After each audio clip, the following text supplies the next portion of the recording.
Multi-server jobs are jobs which are created once on a single master server, but then are deployed to various target servers.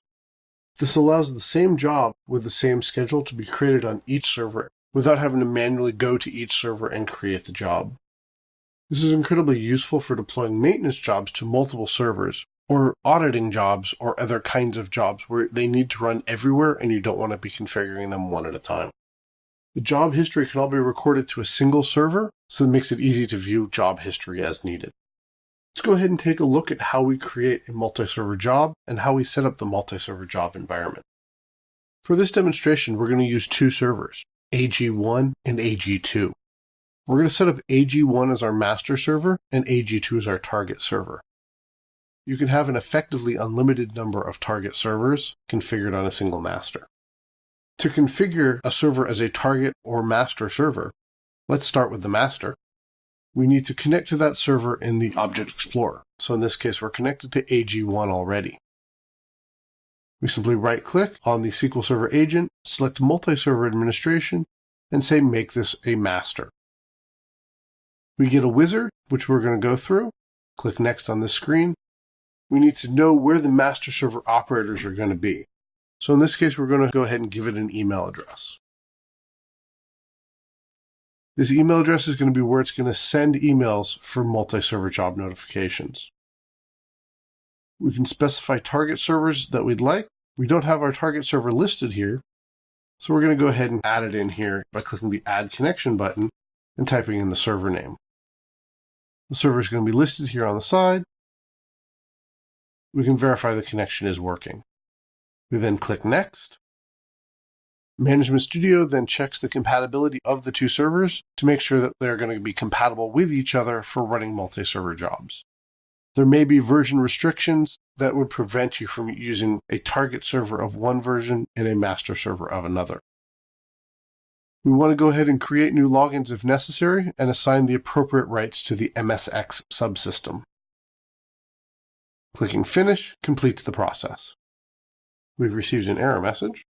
In order to be used within the master server environment, our SQL Server agents all need to be running as domain accounts. These are not, as we've seen from the error message. This is easy to fix by using the Services Control Panel. We can see here the problem is with our AG2 server, so we need to go ahead and configure the AG2 server correctly. We'll do this by opening the Services Control Panel and then connecting to the AG2 server. We then go find the SQL Server agent and change the service account to a domain account.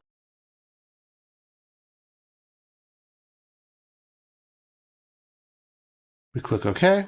Our SQL Server agent should start.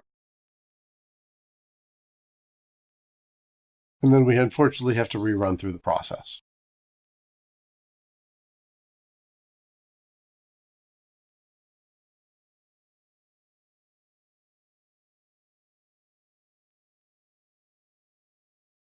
We will hopefully get a success message this time. We do. We then enlist AG2 as a target server of AG1. This error message is telling us that the multi-job server functionality is not going to be able to encrypt the channel between the two servers. Fortunately, fixing this is relatively easy. As our servers are set up on a secure network, we don't need to necessarily worry about the MSX process being able to correctly generate SSL encryption keys. So to fix this, we need to connect to our server that is having the problem, which would be our target server, and open up the registry editor, which I've previously already done.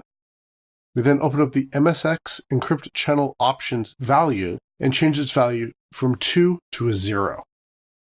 We click OK, and then we can rerun through the process again.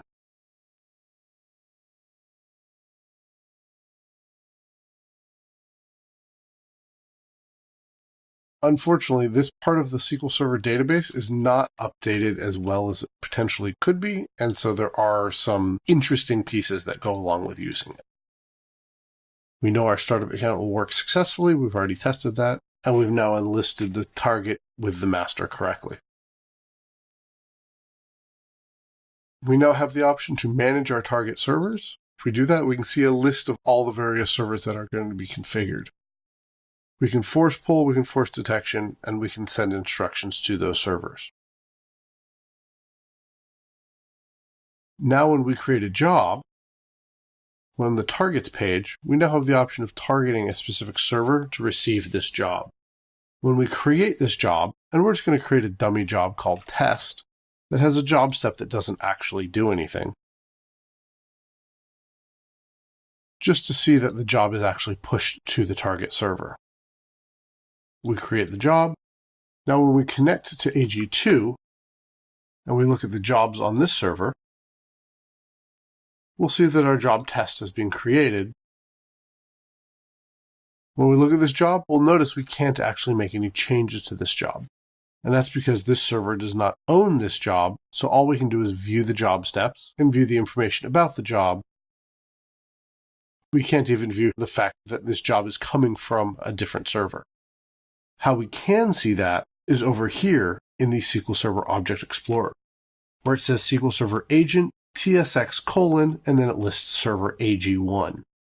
The TSX is the multi-job server functionality.